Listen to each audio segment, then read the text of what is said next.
যেখানে সংগ্রামী মানুষ দাঁড়িয়ে যায় সেখানে চোর গুন্ডারা তোলাবাজরা জায়গা পায় না। আর হেমাদপুর পূর্ব বর্ধমান একটা জায়গা, এ কারো বাবার জমিদারি নয় যেখানে আমাদেরকে সভা করতে দেবে না। এমপি কাদের এখানে? তৃণমূল। কটা ঘাটে জল খেয়ে এসছে,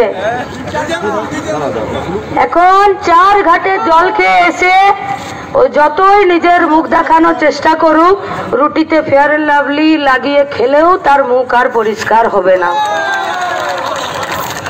কার টাকা লাগিয়েছে এত ফ্লেক্স, এত ঝান্ডা? মন্ত্রী মশাই নিজে তো লাগাননি নাকি? নিজে লাগিয়েছেন? নিজে লাগাননি তো, চেলা চামুন্ডারা লাগিয়েছে, আমাদেরই কিছু বাড়ির ছেলে মেয়েরা। আমরা তোমাদেরকে জিজ্ঞেস করছি, ভাই যারা তোমরা এই ঝান্ডা ফ্ল্যাগ লাগিয়েছো, নিজের বুকে হাত দিয়ে প্রশ্ন করো, তোমাদের নেতা চোর নয় তো যাদের জন্য তোমরা ঝান্ডা আর ফ্লেক্স লাগাচ্ছ? और किसका पैसा से?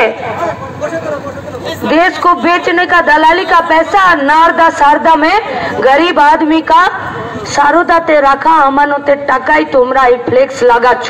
এই ফ্লেক্স গুলো আর এই ঝান্ডা গুলো উড়ছে না, সারদাতে রাখা টাকা হাবিস হয়ে যাওয়া গরিব লোকের চোখে জল উঠছে, এই জল তোমাদেরকে ছেড়ে দেবে না।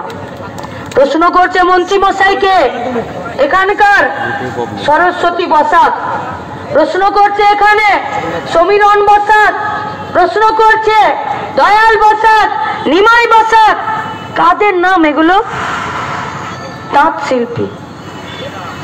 সরস্বতী বসাক 2 ছেলের তাঁত ঘরটাতে গিয়ে গলায় দড়ি দিয়ে ঝুলে পড়লেন, কেন? ছেলেদের দুর্দশা দেখতে পাচ্ছিলেন না।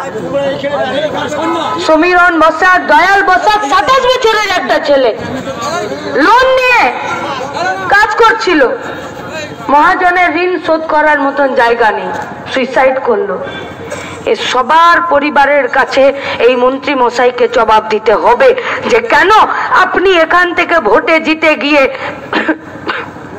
বিধানসভাতে গিয়ে আপনি দাঁড়িয়ে থাকেন আর আপনি কার জন্য ওকালতি করেন?